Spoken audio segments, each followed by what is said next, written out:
Welcome back, everybody, to part 3 of our conversation with Christina from Rooted Home Life. Christina, we've talked about all of the things so far, I think, right? Like, we've talked about your faith and your homeschooling journey, how you got there, what you're doing, the kind of homeschooler you are, which is still kind of undefined, but maybe unschool-leaning, eclectic-ish stuff.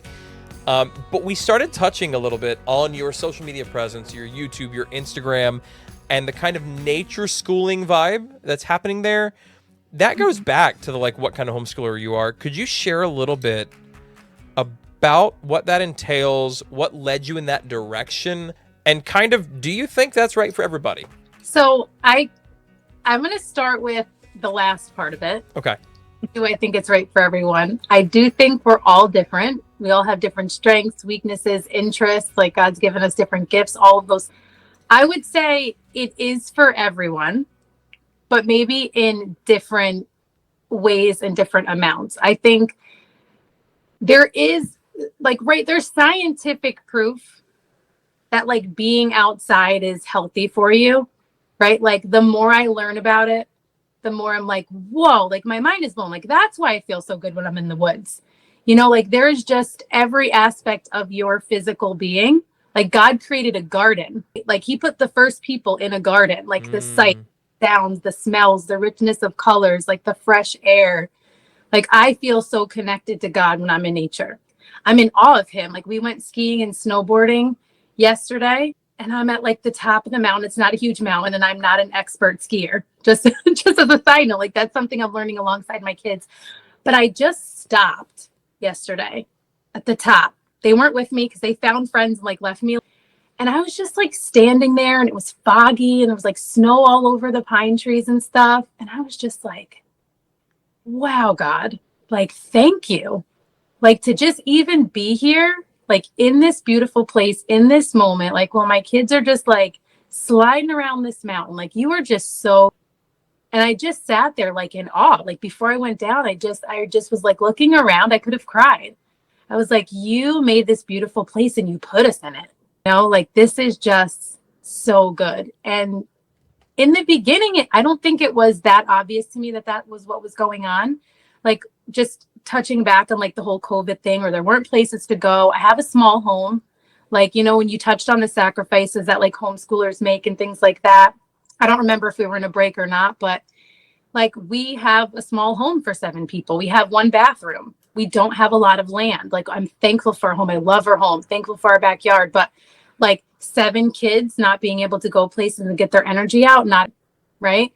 So we had to find places outside. I did not consider myself an adventurous or outdoorsy person at the time at all. So I, like, did it and was just like, wow, like, this is really nice. Like, I was so outside of, like, my comfort zone, but I'm, like, watching my kids run around and thinking, like, this is what they needed. Like, they just needed to be able to, like, run around and be loud and just be kids. And I started realizing, like, oh, like, this is where it actually, like, gets easy for me. Like, I can, like, sit here and relax and just watch them be free. Like, I just really feel like God used it to, like, heal me in some ways. And to, like, I just experienced a different kind of freedom where I was just like, oh, like, we don't need to be in the house. Me stressed out that they're, like, making a mess of everything. Well, I'm cleaning up after them every second and, like, getting overwhelmed with all the things that need to be done. Like, them bouncing off the walls. Like, oh, we could just remove the wall. And they could just climb up the trees and, like, splash in the creek instead of having my bathroom sink overflowing. Like, this is wonderful. This is what they've been trying to do the whole time, you know? And, like, oh, well, we actually need to do some schoolwork, but, like, we could bring it with us. So I would bring, like, a big bag to the park, and we would, like, go for a walk, and we'd look at the ducks, and we'd look at the turtles. And there's, like, a little pond. There's, like, a man-made pond at, like, our community park. This wasn't like we weren't in a national park, right? That's kind of like how it started. And I would just bring our big bag of books and our snacks, and I'd plop it down on a picnic table, and we would, like, draw the ducks. And then we would, like, go into our nature guides and figure out, like, what kind of ducks are those? Like, oh, those are the male ducks. I had no idea. I'm 30 something years old and I had no clue. Like, there were so many things that I was just learning alongside them.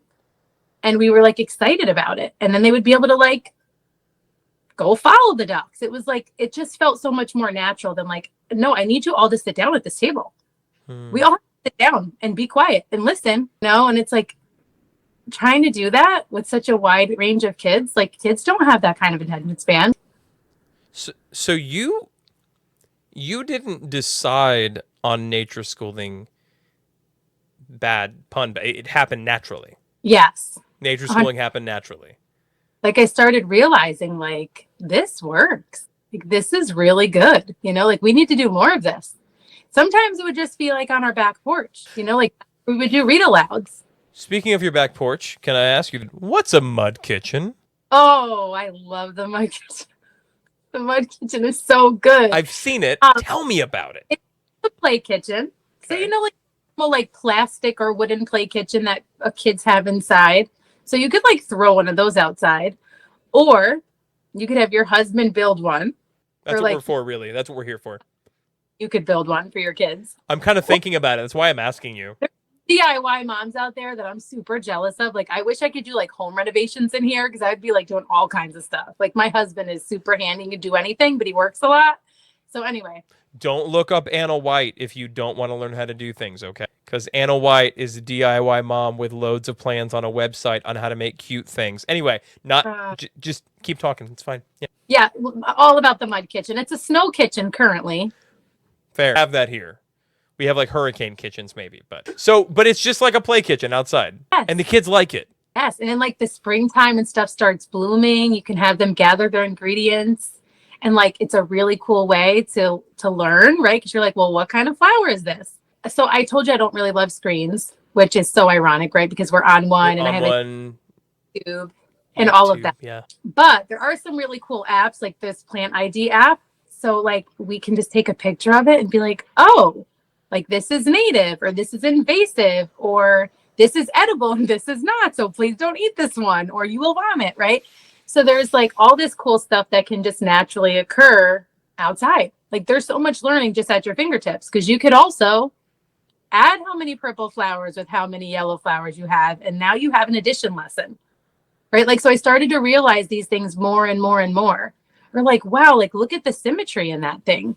Like that is perfectly symmetrical. Like we can talk about symmetry outside of a textbook. Like that's so good. Because I've had comments on things that I've shared where my kids are outside and I'm talking about it. And you always have like the person that's like, yeah, that's all fine and good and everything, but like kids need to learn to read and write. And I'm like, oh, did you not know you can read outside? Like you can a book outside. It's like totally allowed. My favorite place in the world to read is in a hammock or a zero gravity chair underneath big oaks, like just and a mild breeze in the shade, and like a tea. I like tea. Anyway, like that. So yes, read outside. Cheers. Yeah. So okay, you're homeschooling, you're Instagramming, you're YouTubing, you're mud kitchening, and then these randos reach out from Florida and they're like, hey, we're doing this cool homeschool, Made2Homeschool thing. We don't even homeschool yet. I would love to ask you about that conversation from your perspective. I don't think I've ever asked you this, but we're going to take a quick break. And when we come back, then you can answer that.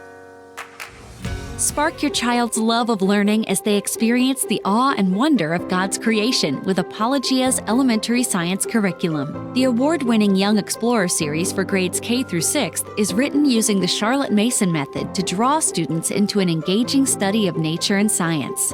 Learning comes to life on the page with textbooks written in a conversational style directly to the student. Narration prompts invite students to share in their own words what they have learned.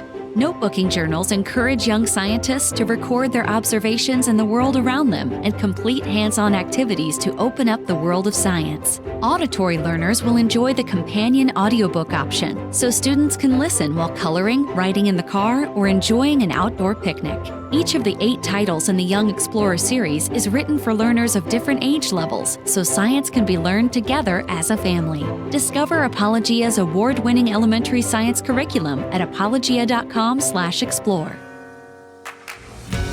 So, Christina, before we went to that break, I was getting ready to ask you, when we reached out to you to talk about Made2Homeschool, you'd been homeschooling, doing the quote-unquote influencer thing, for lack of a better term, and here are these randos who you don't know, and they're building a thing and they don't know what it's going to look like yet.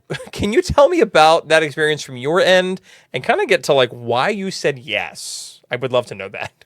Yeah. I just remember thinking it was really interesting. I was like, huh, this is like a really interesting idea. And also, I just really liked you guys right away, like had a good feeling about it. And I do pay attention to that. I used to say like my grandmother had like a super gift of discernment. So much so that it was like painful because she would like meet a friend of mine and she'd be like, nope. I'd be like, Graham, like, what do you mean? Like, that's my friend. She's sneaky. And I'd be like, what do you, like, you don't even know her. No, she's not. But like, she was right, wasn't she? Time she was right. Every time. Yes. And she had no shame. I mean, she would not pretend that she liked them. But anyway, so I feel like that is one gift that God has given me, which can sometimes be tough, right? Because then it can come across as like judgy. But my husband like loves everyone and I love everyone too, right? Like everyone's a child of God. Yeah. But I'm like, yeah, no, you know, like not that person. Or no, they're going to need some more of Jesus time before. Yeah. Anyway. That was not done yet. Stick it back in the oven. Tell me when it's done. Yeah. Yes. So I just liked you guys right away and I had a really good feeling about it. And I felt like it was something the Lord was putting in front of me that he wanted me to do. So I was just like, I told my husband that. And he's usually the one who's more like that. So when I'm like that, he's like, amen. You know what I mean? He's just like, you're not overthinking it. You feel like the Lord's asking you to do it. Like, great. So yeah. And then I think I basically told you guys, yeah, like I'm in. I feel like it's something the Lord is asking me to do or that the Lord is putting in front of me. So like, let's do it. I didn't even know exactly what we were doing, but I was like, all right, let's do it. I think by then I had learned, right? Like, even if I don't fully understand it, if I know that it's something God wants me to do, then I'm just going to jump in. I kind of love that that's your answer because and you might have heard me say this before, like, I love people. I love talking to them. I love convincing people of things. I like using logic to convince people that I'm right about things. Honestly, like I do, pridefully. But like, I'm not that good. And this whole project was so far beyond like our abilities entirely, still is, makes no sense at all, but God. And when I talk to people about, so if I'm talking to like a business person, like a curriculum company who wants to be a partner maybe, or I'm talking to another creator or something, I'll often share that picture that you're in from Pigeon Forge with the whole team in front of like the pergola, you know, at our booth from the Teach Them Diligently conference. And I'm like, these people all said yes, and I don't know why except that it was God because I'm not that good. And you were actually one of the like first maybe 5 or 6 people to say yes. And I remember that conversation and I remember thinking, but why? Why would she say yes? Like it made no sense. And it was one of the many things that really convinced me more and more. And this was before we ended up at the conference and all that this was God's hand in our lives and we were getting to be a part of something he was doing. And so that conversation was affirming to me, actually. The fact that you said yes was like, okay, well, Lord, yeah. So that was huge. And I've been so glad that you've been part of it. And I think partially because of the uniqueness you bring to the team, and that has to do, I think, with kind of the vibe you present. But I've learned today that vibe isn't a thing you decided on. It's just the way you felt like was going to be right for your family. And you tried it and it worked better and you felt better and the family felt better. And like, this is just you, man. This is just you showing the way you're doing things. I think that's tremendous. When you brought that in and Made2Homeschool, I was excited because it was different than what a lot of other people were bringing to the table. And I think there's a lot of value in that. But I'm curious, is there something that you've seen in the community or an experience you've had that made you go, yeah, okay, I knew that this was a thing the Lord was leading me toward, but I'm still really glad I'm part of this. What is the thing that you've seen that you loved coming out of Made2Homeschool? I feel like one thing that I really love, well, there's so many, so it's hard to choose, but the first thing that comes to mind is that people can have a place that's like safe to talk about different aspects of homeschooling without having outside people being able to join in on the conversation. So like I can share something, for example, about the way that we homeschool. And instead of having some like random person who like doesn't even homeschool tell me that like that's all fine and good, but my kids need to learn how to read and write, as if like they don't know how to read. Like even though we all homeschool differently, we have an understanding of like this thing provides all of us the opportunity to do things different. None of us are turning out 18-year-olds that don't know how to read. Yeah. So like, even though we come from these places where we might have complete, like you said, Katie and Wendy, like they're not interested in nature, right? Like that's not their thing. They love nature. They just don't want to be in it. Yeah. Right. Like they think it's great, but yeah. So it's just like me who like, I look at moms who like schedule their day out and like color code things and like, and I'm like, that is just great. Free. Yeah. And I'm like, I would literally die. But that's the beauty. Like we all come to the table with like all of these different viewpoints, all of these different styles. We have different family sizes, different states, different countries, even, right? Different age kids, different needs, all of the things. But we have like this shared understanding of like, I get that I don't do it that way. But like, I also get that it's okay that I don't get it the way you do it. Because I know like your heart for your kids is the same as like my heart for my kids. And like the God that's leading me is also leading you. And like we can still encourage each other and learn from each other. Like a lot of the people that I look to are ones that are like different from the way I do it. Because they might push me just like a nudge in a little bit more of an organized direction. Or a nudge in like a direction that's like not my strength and not my thing and I don't enjoy. But we might need like a touch of that. Or one of my kids might. Because that's the other thing too, like God gave us these beautiful kids and he made us their parents on purpose. So like we don't have to worry that we don't have the thing or he's not going to give us the thing that we need for them. But it's also beautiful for like, I have this one kid that like really drives them nuts that I'm not super organized. So like what's something that one of these other moms does who is super organized that I might be able to take a piece of for like this kid that is more like that makes them feel secure, that makes them feel organized, that makes them feel safe. And we can learn from each other still. We can encourage each other. We can learn from each other. We're like all walking down the same road together. We just do things a little bit different, right? Like we're wearing different sneakers. Yeah. I love that. All walking down the path. I love that that's your answer because one of the big things we saw being outside the homeschool world at first, right, when we started this thing, was the siloing of educational styles and personality types and curriculum choice and all these things that made no sense because I do think we're better together, not to be cheesy about it, but I really do believe that. And like you said, like, well, this is you, like, let's say nature schooling, unschooling, but you have a kid who really thrives with organization.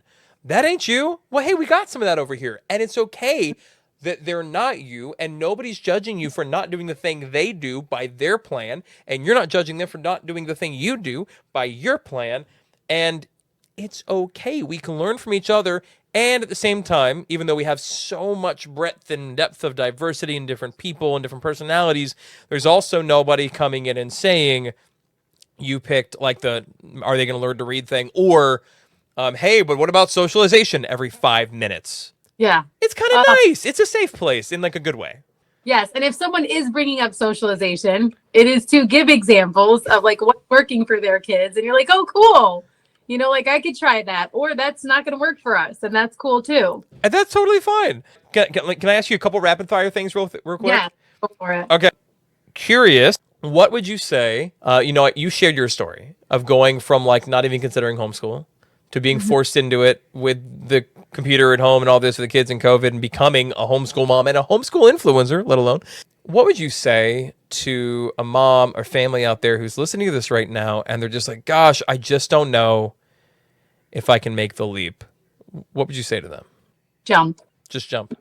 Just jump. Right. Like, and keep your eyes on Jesus while you're jumping, right? Like as you step out of the boat, just don't look at what everyone else is doing unless it's for encouragement or inspiration, but just like God has you. And if it's stirring in your heart, just walk out in faith. What would you say is your greatest homeschool hot take or like unpopular opinion in the homeschool world? Oh, That you don't need Say it. co-ops, dual enrollment, or any of those things. If you like them, wonderful, but like you don't need them. You can do your own thing. Your kids don't need to be like in college at 15. Like it's totally good, because what if they don't even need to go to college? College readiness is not necessarily the goal. Like readiness for Jesus is the goal. I think that on the same note as all of the things you do as a homeschooler, what makes you unique, not just for who you are, but as one of the contributors and the people who help lead our community at Made2Homeschool, I think that's a great way to wrap things up, because I've never gotten that answer from people, and I absolutely love it. So thank you for all of your time, one, and for just being really forthright about your journey and about what you believe makes the homeschool world better. I appreciate it, Christina. And where can people find you if they want to watch your stuff and they have no idea who you are? Where can they find you? Well, Made2Homeschool. I love that. Yeah. For one, but also Instagram at rooted_homelife and YouTube at rooted homelife. Awesome. Christina, thank you for your time. Thank you guys for joining us. We'll be back next week with a new episode. We'll see you there.